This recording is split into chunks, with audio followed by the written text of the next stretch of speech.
The physical locations are incredibly important for Game of Thrones. The characters are defined by the worlds in which they come.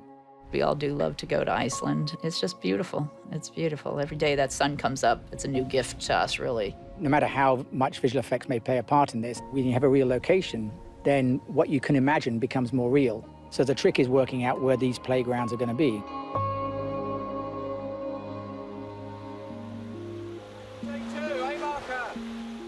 Every year is nice to come back, and then you read it and you go, oh my God, really?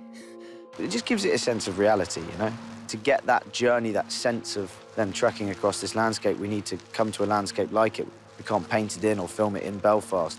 The joy of my job is we get to come to these locations that are just, it's extraordinary.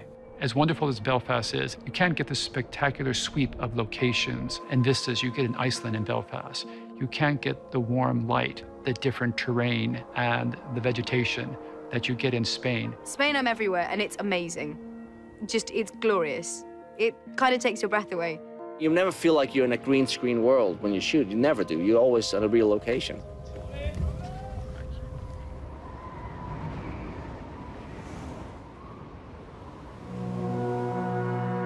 I remember when Chris showed me a picture from Iceland when I first came on the show, and I said, that's what we need to start doing. We need that bigger vistas. You know, that's what this show demands.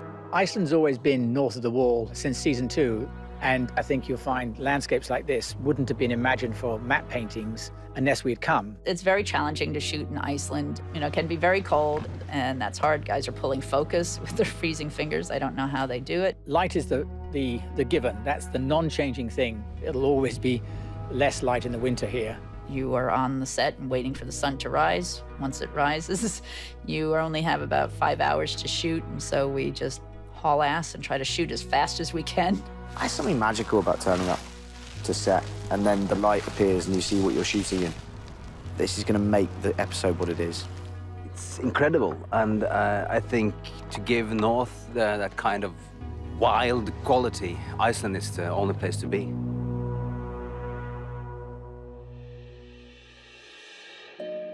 When we left Spain last year, we weren't even sure that we were coming back because we weren't sure where the season was going. So it was quite exciting when the outlines came up that actually we were going to have to look for a lot of this stuff in Spain again. The great thing about Spain is that there's so many different looks within one country. It has, you know, from green, lush land like this to Moorish architecture to other traditional architecture that we can get King's Landing here as well. So Spain as a country has a massive diversity of locations.